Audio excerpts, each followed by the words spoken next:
Galera, dando continuidade ao nosso estudo na Carta aos Hebreus, a gente está entrando hoje no capítulo 4, versículo de 1 a 13.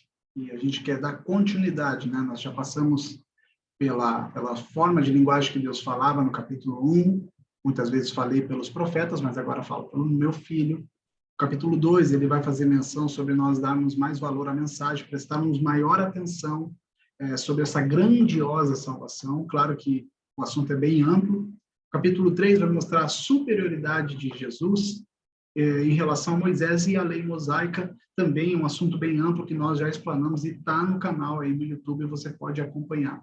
E hoje nós vamos estudar o capítulo 4, versículo de 1 a 13, e nós vamos falar sobre o descanso de Deus. Existe um descanso de Deus para nós cristãos? Vamos ver o que a Bíblia fala para nós em relação a esse assunto aí. Hebreus 4, versículo de 1 a 13, vai dizer assim: visto que nos foi deixada a promessa de entrarmos no descanso de Deus, temamos que alguns de vocês pensem que tenham falhado, pois as boas novas foram pregadas também a nós, tanto quanto a eles. Mas a mensagem que eles ouviram, de nada lhes valeu, pois não foi acompanhada de fé por aqueles que a ouviram. Pois nós, os que cremos, é que entramos naquele descanso, conforme Deus disse. Assim jurei na minha ira, jamais entrarão no meu descanso, embora suas obras estivessem concluídas desde a criação do mundo. Pois, em certo lugar, ele falou sobre o sétimo dia, nessas palavras, abre aspas, no sétimo dia, Deus descansou de toda a obra que realizara, fecha aspas. Versículo 5. E de novo, na passagem citada há pouco, diz, jamais entrarão no meu descanso. Entretanto, resta entrarem alguns naquele descanso. E aqueles a quem anteriormente as boas novas foram pregadas, não entraram por causa da desobediência. Por isso, Deus estabelece outra vez um determinado dia, chamado, abre aspas, hoje, fecha aspas. Ao declarar muito tempo depois, por meio de Davi, de acordo com o que fora dito antes, se hoje vocês ouvirem a voz, não endureçam o coração.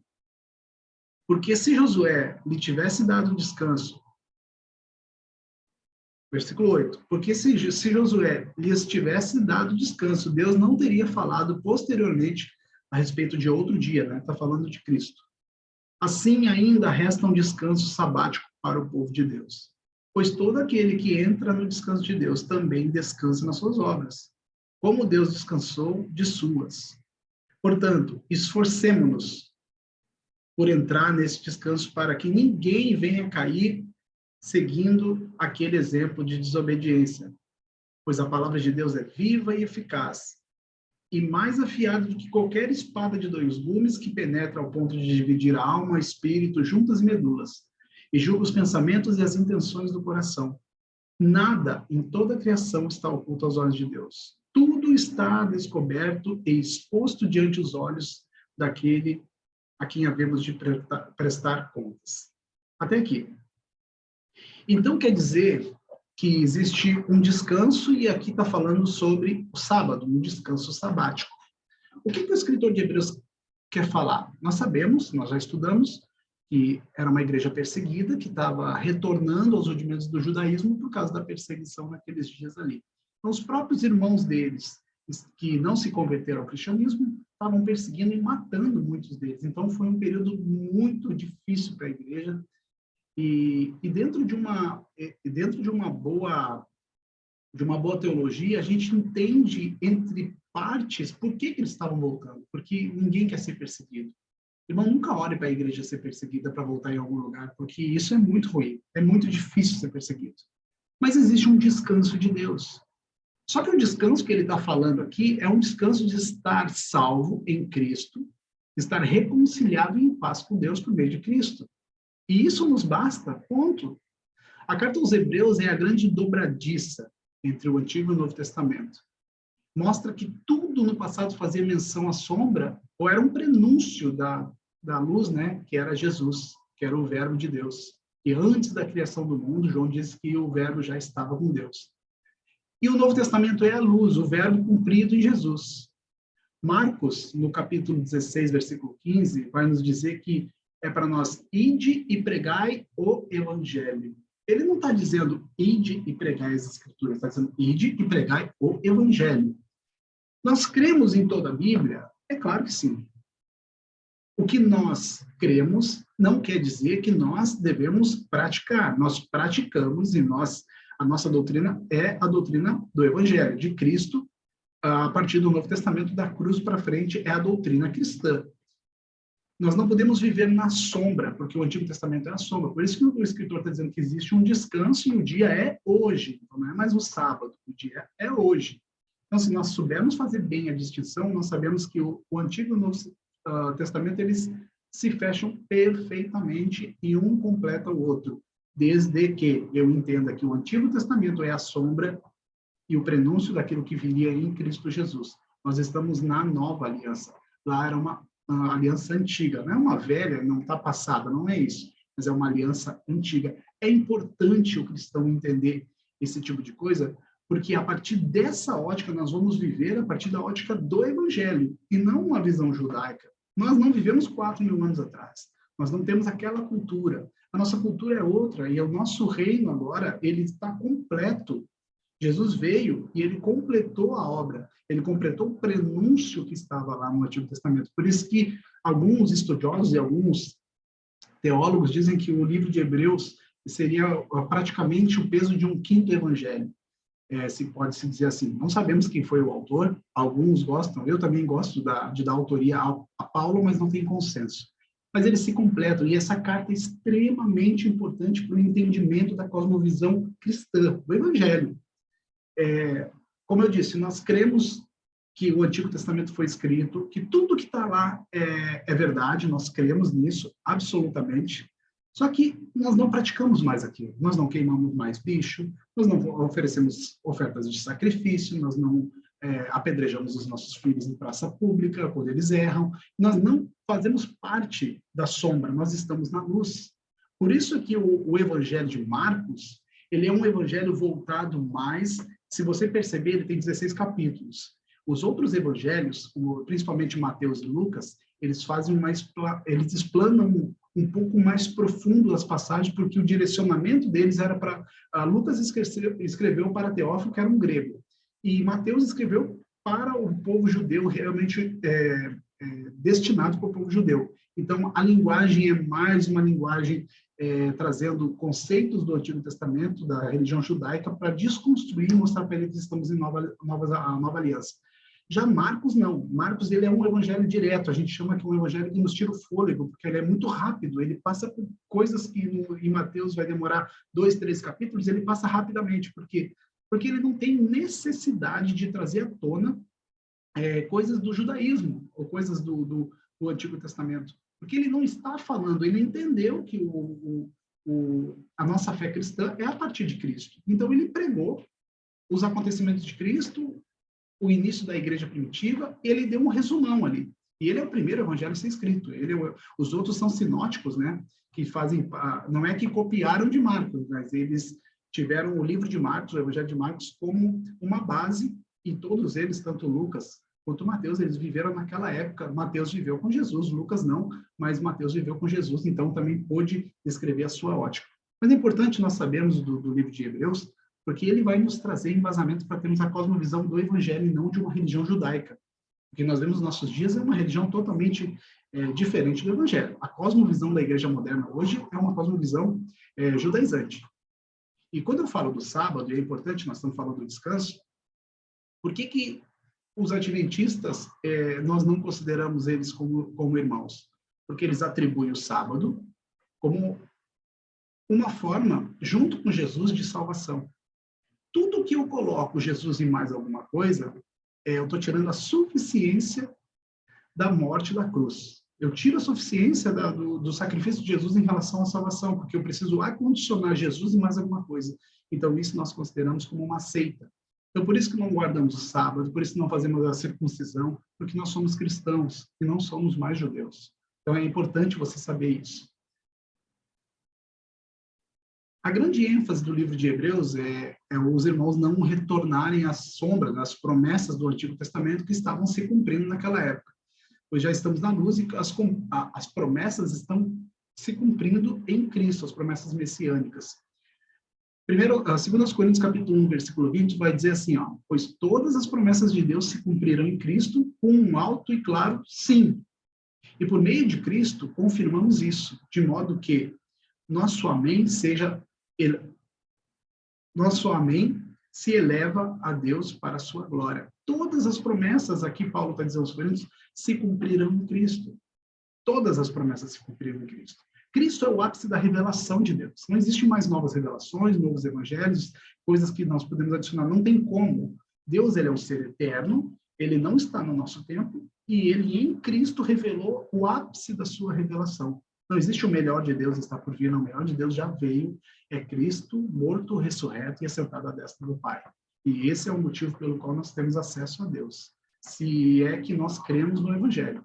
Mateus capítulo 5, versículo 17 e 18, vai dizer assim, ó, não pense que eu vim abolir a lei de Moisés ou os escritos dos profetas, vim cumpri-los. E lhes digo a verdade, enquanto houver o céu e terra existirem, nem a menor letra ou o menor traço da lei desaparecerá até que todas essas coisas se cumpram.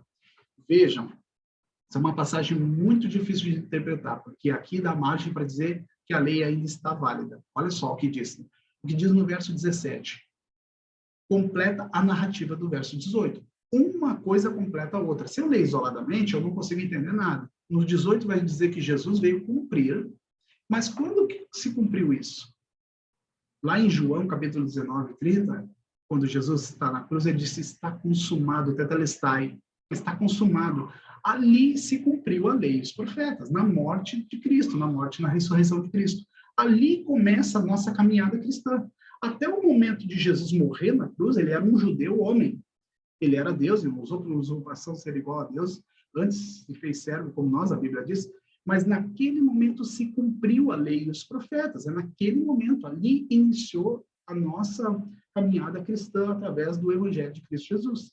Tudo se cumpriu até ali. Então, por isso que Jesus disse, jamais eu vou tirar algo da lei até que isso se cumpra. Isso que e quando? Na cruz. Isso se cumpriu na cruz. Então, é simples de entender. Eu não posso pegar texto fora de contexto, eu tenho que ver o contexto do que ele está dizendo. E a Bíblia não é um livro de leis. O Evangelho, ele é um livro de uma narrativa. Então, eu não consigo entender o todo se eu não conseguir enxergar na Bíblia que ela se auto-revela entre versículos e versículos. Então, eu não posso pegar um versículo isolado e criar uma regra. Ele faz parte de uma narrativa inteira. Dito isso, a gente entendeu que a lei ela se findou em Cristo. A palavra se cumprir, que é o cumprir a lei, diz Jesus, no grego, no original, não existe a palavra cumprir, diz dar sentido completo. Não tem essa palavra. Nós é que colocamos essa palavra. No original está escrito, Jesus é o sentido completo da lei. Então, a lei não tinha sentido em si própria, ela tinha um fim nela. Ela não salvava, ela só apontava e ela tinha um destino. Qual o destino? Jesus. Jesus é o cumprimento, o sentido completo da lei. Isso é básico na teologia. Mas isso dentro do pentecostal e do neopentecostal é muito difícil. Eu gosto de uma frase de Paul Washer, que ele disse que o falso profeta é o castigo de Deus por falso cristão. Por que ele está dizendo isso? É porque nós procuramos, muitas vezes, ouvir aquilo que nos convém. E o Evangelho vai falar exatamente aquilo que nós precisamos ouvir. Então, eu gosto dessa frase, que o falso profeta é o castigo de Deus para o falso cristão. É porque busca-se uma mensagem antropocêntrica, que é Deus no centro da mensagem, tiramos o homem no centro da mensagem, tiramos Deus, uma mensagem terapêutica, ou de uma ganância, que o homem é muito fácil o homem ter essa ganância e ter uma pessoa pregando sobre as necessidades do homem. Isso é uma mensagem antropocêntrica. Não é mais Deus sendo o centro e o Evangelho sendo o centro. Agora é o homem no centro e Deus trabalhando para o homem, como se Deus tivesse mendigando carinho, amor e atenção. Parece loucura, mas é verdade. Muitos utilizam de fragmentos retirados da Bíblia para tentar manipular Deus, veja bem, e trazer paz, descanso ou felicidade para as pessoas. Isso é o falso evangelho, é a lei da oferta e demanda. Isso parece que eu estou falando de coisa comercial aqui.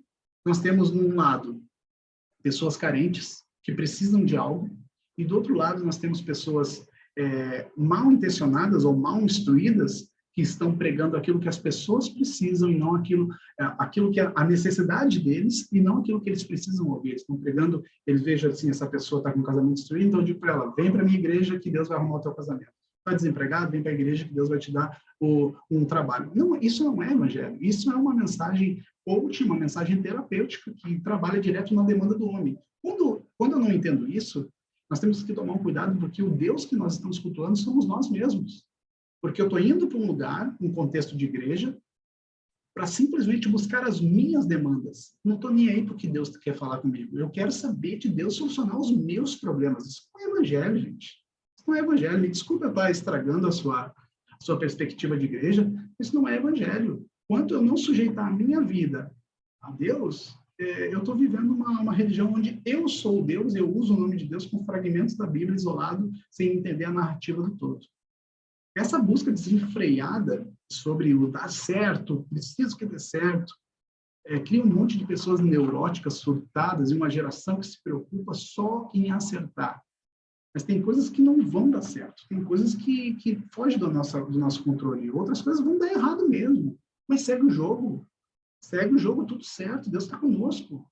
Se Ele é suficiente para nós, tudo certo, se der certo, se der errado, Deus está conosco. Nós devemos ser felizes com o Senhor, e o restante é pura busca desenfreada. E essa busca frenética pelo bem-estar é que tem freado muitas pessoas de conhecer Deus através de um evangelho adaptado que vai mostrar que é sobre nós e não é sobre nós. A gente tem que frear, na verdade, essa busca interminável e cansativa por felicidade e aceitação das pessoas. Hebreus capítulo 2, no versículo 3, que nós já estudamos, vai nos afirmar que somente vai perecer eternamente aquele que negligenciar o valor da cruz, o valor da salvação. Muitas pessoas, por não valorizarem o tamanho da grandeza da salvação, se atiram de cabeça em busca por felicidade, paz, aceitação das pessoas e perdem sua própria identidade de filho de Deus. Casos destes irmãos do livro de Hebreus, que é o caso deles, que estavam retrocedendo ao judaísmo, devido à perseguição dos próprios irmãos que não se converteram, né? Em nossos dias se tornou tão barata a graça, tão fraca a mensagem de um evangelho que não é evangelho, na verdade, devido a essa demanda de mercado que nós falamos. De um lado, a religião vendendo fórmulas mágicas que não funcionam, promessas que não se cumprem, pura ilusão, e como diria Salomão, tudo vaidade, vaidade e aflição de espírito. Mas, de outro lado, nós temos pessoas buscando freneticamente, procurando, não por Jesus, mas pelo melhor jeito de chegar à felicidade. Isso é um prato cheio para o crescimento da religião, que se valida com um número de pessoas. Eu costumo dizer que igreja cheia, para mim, não representa absolutamente nada. Parece que existe um cara lá na frente, olhando para trás, dizendo, olha minhas cabeças de gado aqui, ó. A minha igreja está sendo validada por Deus. Não, igreja cheia não é validada por Deus. Jesus tinha uma multidão, e ele só conseguiu separar 12, que era o propósito de Deus. E não é mais por causa de uma teologia boa que a gente vai na igreja, a gente vai por causa do pragmatismo. Líderes estão trabalhando por causa do pragmatismo. Não olho, pragmatismo quer dizer, eu não olho os meios, eu quero chegar no final. Não interessa quem eu tenho que ferir, eu vou encher a minha igreja. E quem não concorda comigo está fora da visão, está fora do propósito. Isso não é evangelho, irmãos. A mensagem não é mais cristocêntrica, não é mais Cristo no centro da mensagem. Não é sobre o Cristo e o evangelho, é sobre o homem ser, ter, conquistar, prosperar, fazer rituais e comandar a Deus. Ele acha que consegue comandar a Deus, né? Para isso que se utiliza de Deus da religião. É isso que a gente só vai fazer isso quando a gente conseguir utilizar o Deus da religião, que foi apresentado para nós, atraído pela nossa própria cobiça carnal, pelos nossos próprios interesses. Então, nós não fomos atraídos pela cruz, nós fomos atraídos pelos nossos interesses. Deus é aquele que pode me dar o que eu quero. Entra numa espécie de anestesia, de consciência, e começa a viver sem Cristo, sem perceber. Isso é muito perigoso, irmãos. A gente começa a ter uma vida sem Cristo, sem perceber. A gente está frequentando a igreja, fazendo orações, levando dízimos, tomando santa ceia e vivendo sem Cristo. Cuidem. Porque quando eu vou num lugar onde eu quero que Deus faça aquilo que eu quero, o Deus que eu estou cultuando sou eu mesmo. só estou usando o nome de Deus em vão. É isso que a Bíblia diz, não usar o nome de Deus em vão. A gente quer ser feliz e não tem problema nenhum. A gente quer conquistar, não tem problema nenhum. Não há nada de errado nisso. O problema é quando usamos Deus para esse fim e nos afastamos do evangelho do reino. Esse é o problema. Pois quem está cego indo atrás somente dessas coisas, esquece que não está mais buscando a Deus, mas sim buscando si próprio. E a cada vez mais longe da mensagem de Cristo, estão se afastando de Cristo. Uma das melhores formas de ver isso é você fazer uma reflexão e comparar se você está praticando misericórdia, compaixão, amor ao próximo, ou a igreja é só um subterfúgio para te tirar o medo de ir para o inferno. É triste isso, irmãos. Ou garantir uma falsa sensação de felicidade momentânea, porque eu estou com Deus, acha que está com Deus. Temos que ter muito cuidado, pois a linha é muito tênue, é muito fácil essa linha estourar. E para se perder da mensagem verdadeira é muito rápido, pois a nossa natureza humana grita por descanso, por paz, felicidade, conquista e riqueza. Nós gritamos por isso. Eu não vou, nessa mensagem, prometer para vocês nada que você vai conquistar, que você vai ter alívio, felicidade. Eu não vou prometer esse tipo de coisa. Mas uma coisa eu garanto, quanto mais próximos de Deus e do seu evangelho, mais distante você estará do padrão religioso desses dias. Isso é com certeza. Mas na contramão da religião evangélica você vai estar. E mais, você estará em paz com isso, mesmo na perseguição. Por isso o escritor de Hebreus deu essa ênfase para os irmãos que estavam sofrendo por esse desânimo, por estarem na contramão do mundo, ou na contramão do normal, né? A gente gosta de usar o normal. Nós que decidimos não negociar a verdade de Deus e do evangelho, muitas vezes nós vamos pagar um preço. Nós vamos passar por desânimo. Isso é completamente normal. Não por causa da mensagem, mas porque estamos em minoria, como eles no passado estavam. Ou ficamos irados com a hipocrisia, e às vezes a gente vai ficar irado com essa hipocrisia e a injustiça da religião evangélica moderna, e a sua esmagadora maioria, né, neopentecostal. Para nós que a gente entendeu a mensagem do evangelho, irmãos, a mensagem pregada hoje não faz sentido com a mensagem de Cristo. Justamente por estarem vivendo ainda na sombra e buscando promessas que já se cumpriram em Jesus. Nós estamos voltando à sombra. A mensagem de hoje é mais terapêutica, motivacional, fantasiosa e mística do que... porque atende uma demanda, uma necessidade do homem. Então, ela é voltada diretamente para aquela necessidade do homem. Mas o evangelho não é. Ele não está nesses conceitos humanos. O evangelho é eterno. Existe antes da fundação do mundo. E modifica a nossa maneira de pensar e viver. Pois tira essa ótica humana, com valores humanos, necessidades humanas, e coloca os valores celestiais, os valores eternos. O que eu quero dizer com tudo isso, para a gente encerrar aqui? Não desanime, meus irmãos. Continue, não negocie a verdade. Não retroceda. Não vá somente pela conveniência. O Senhor está conosco todos os dias, e isso é a nossa felicidade completa. Mesmo que ainda nessa vida algumas coisas saiam da nossa forma de controle, saiam daquilo que nós planejamos, ou não dê certo, ou dê certo, não deve mudar a identidade de quem nós somos em Deus. Era exatamente essa mensagem que eu queria deixar para vocês hoje, para encorajar vocês, para que nós não retrocedamos. Nós estamos no caminho. O caminho é o Evangelho. O caminho é Cristo. O caminho é estar com Cristo. Muitas vezes, para estar com Cristo, nós vamos estar na contramão do normal. Do normal, aquilo que a gente conheceu, né? Mas Cristo está conosco. Bom, Deus abençoe. E até o nosso próximo culto. Um abraço.